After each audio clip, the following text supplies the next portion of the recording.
Good afternoon candidate. तो आज के इस सेशन में Bihar health department, Bihar government की तरफ सीनियर ट्रीटमेंट सुपरवाइजर एसटीएस के रिगार्डिंग बार बार क्वेरी जा रही थी कैंडिडेट की। तो मैं सोचा एक वीडियो बनाकर थोड़ा सा आपको गाइड कर दूं। और लगातार आप देख रहे हैं कि पहले भी मैंने आपको गाइड किया है और आगे भी गाइड करता रहूँगा। तो निश्चित रूप से आप चैनल से जुड़े हुए हैं, उसके लिए आपको बहुत धन्यवाद। और साथ ही साथ मैं बताना चाहूँगा कि क्या प्रोसेस है, क्या डिले हो रही है सीनियर ट्रीटमेंट सुपरवाइजर एसटीएस का।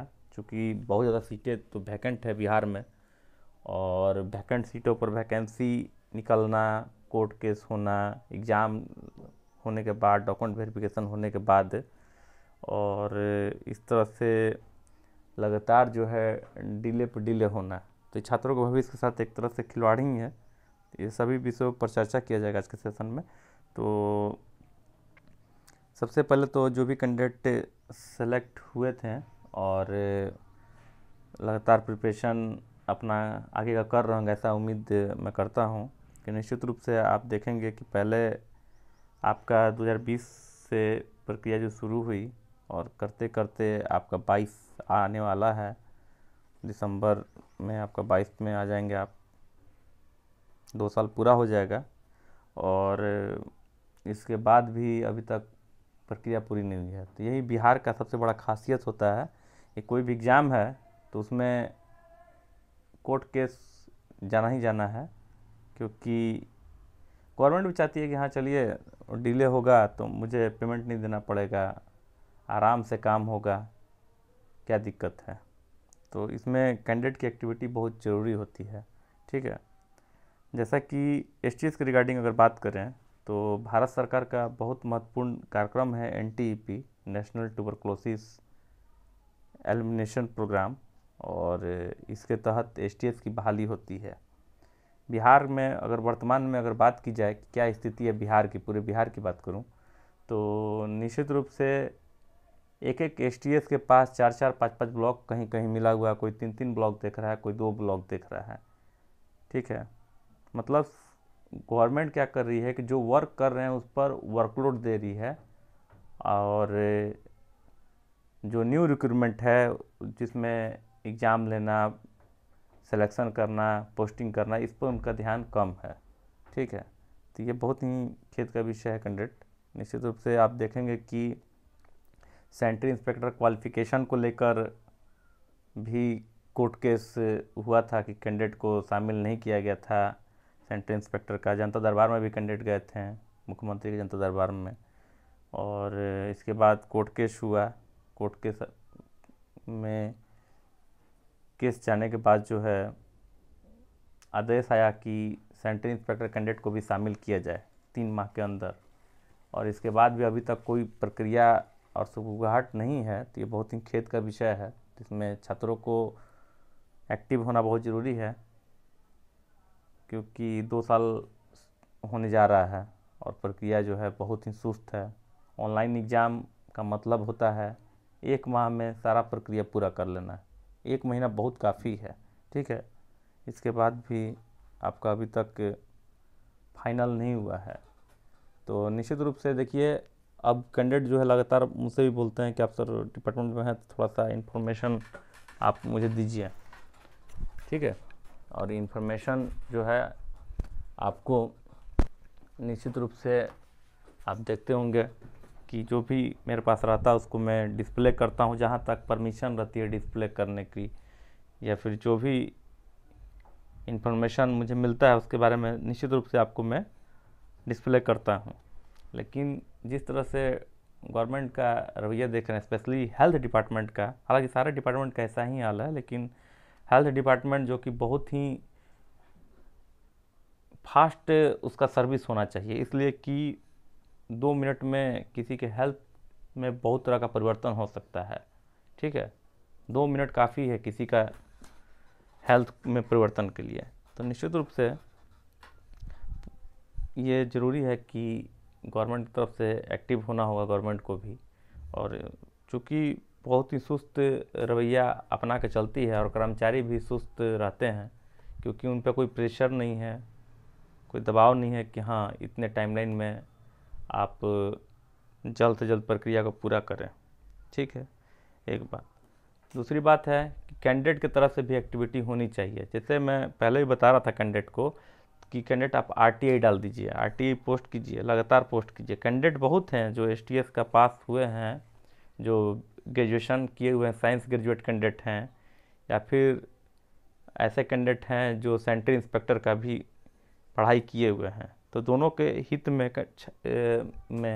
गवर्नमेंट को निर्णय लेने में दिक्कत क्या हो रही है। ठीक है, इतना सीट वैकेंट है, भारत सरकार का महत्वपूर्ण कार्यक्रम है, लगातार प्रेशर में है, जो वर्क कर रहे हैं एसटीएस वो प्रेशर में है, उन पर काम का बोझ बढ़ रहा है।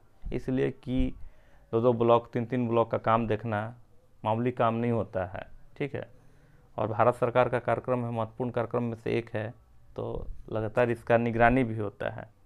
ठीक है, तो स्पेशली ये वीडियो इसीलिए बनाया जा रहा है कि ताकि कैंडिडेट भी अपने स्तर से एक्टिव जब तक नहीं होंगे तब तक रिजल्ट आपका इसी तरह से टोलमोल रवैया जो है अपनाते रहेगी गवर्नमेंट।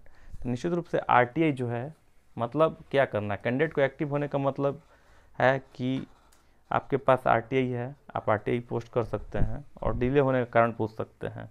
बहुत सा कैंडिडेट मुझसे मैसेज मुझसे कर रहे थे टेलीग्राम पर या फिर व्हाट्सएप पर भी, मेल पर भी, कि सर आरटीआई कैसे डाला जाता है। अब बताइए, आरटीआई डालना अगर आपको नहीं आता है तो आप सीख सकते हैं। यूट्यूब पर बहुत सारे यूट्यूबर हैं जो आपको बताए हुए हैं कि आरटीआई कैसे डाला जाता है। ठीक है, तो आरटीआई आपके पास सबसे बेस्ट ऑप्शन मुझे अभी तक में ही लग रहा है कि सबसे बेस्ट ऑप्शन आपको आरटीआई डालना चाहिए। तब गवर्नमेंट को भी लगा कि हाँ कैंडिडेट हैं, चूँकि अपने स्तर से बहुत स्लो प्रोसेस में चल रहा है गवर्नमेंट, और निर्णय लेने में इतना देरी क्यों हो रहा है, ये बहुत ही सोचनीय है कि एक तो छात्रों का भविष्य बर्बाद हो रहा है, दूसरा नंबर कि जो एसटीएस का वर्क जो है टीबी रोग से संबंधित है, टारगेट है कि 2025 तक टीबी मुक्त करना है पूरे भारत को। बिहार भी अछूता नहीं है, उसमें भी टारगेट रखा गया था पहले कि 2023 तक टीबी मुक्त कर देंगे बिहार को।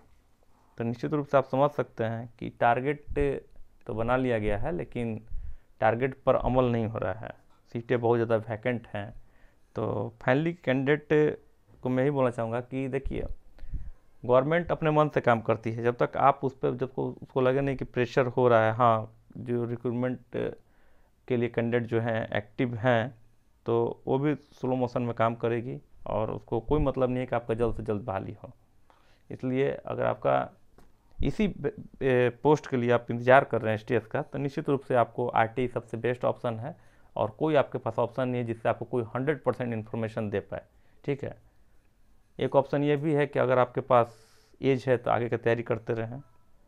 ठीक है, और इंतज़ार करें कि नहीं एसटीएस ही बनना है, जल्द बनना है, तो आरटीआई आपके पास एक अच्छा सा माध्यम है जिसके माध्यम से जो है आप आरटीआई फाइल कीजिए, और फाइल करके आप देखिए क्या जवाब आ रहा है। निश्चित रूप से उसका डिटेल्स मेरे साथ भी शेयर कीजिए, क्या आ रहा है मैं भी थोड़ा देख लेता हूँ, आप लोग भी अपने स्तर से कीजिए ताकि जल्द से जल्द रिजल्ट आ जाए। तो जो भी एसटीएस के रिगार्डिंग होगा मैं आपको निश्चित रूप से बताऊंगा। बिहार में एसटीएस का कोई संघ नहीं था। ठीक है, बिहार में बहुत सा संघ है लेकिन एसटीएस का कोई संघ नहीं है। तो सूत्रों के हवाले से खबर मिली मुझे कि एसटीएस का भी संघ बन रहा है, नामकरण हो गया है बिहार एसटीएस स्वास्थ्य कर्मचारी संघ, बिहार एसटीएस स्वास्थ्य कर्मचारी संघ, और उसका जो है ऐप भी आ गया है। ठीक है, ऐप भी मौजूद है, कुटुंब ऐप, तो उसका भी डिटेल्स मैं आपको सेंड कर दूंगा। प्रदेश अध्यक्ष जमशेद जी हैं।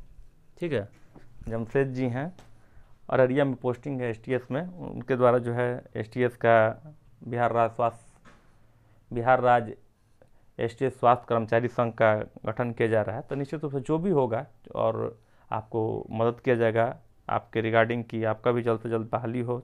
ठीक है, और संघ जो बन रहा है, संघ भी पूरे अपने रजिस्ट्रेशन की प्रक्रिया की ओर है, और बहुत जल्द जो है रजिस्ट्रेशन प्रक्रिया पूरी होने की उम्मीद है। उम्मीद करते हैं कि इस मंथ में बिहार एसटीएस स्वास्थ्य कर्मचारी संघ का रजिस्ट्रेशन हो जाएगा, रजिस्टर्ड हो जाएगा सोसाइटी एक्ट के तहत। इसका दूसरा लेटर पैड पर इस बात का पहला मैं कोशिश करूँगा कि पहला लेटर पैड पर जो है आप लोग को रिगार्डिंग वैकेंसी के रिगार्डिंग जो रिक्रूटमेंट निकला था, कब तक बहाली होगा, उसके रिगार्डिंग में मैं उस पर ये मुद्दा उठाऊँ और मुद्दा उठाकर जो है सरकार का ध्यान आकर्षित कराऊंगा। और आप लोग भी कैंडिडेट जितने भी हैं सब RTI फाइल ज़रूर कीजिए। बाकी जो भी इन्फॉर्मेशन होगा, लेटेस्ट इन्फॉर्मेशन आपको यूट्यूब के माध्यम से, टेलीग्राम चैनल पर आपको निश्चित रूप से दिया जाएगा। Thank you very much.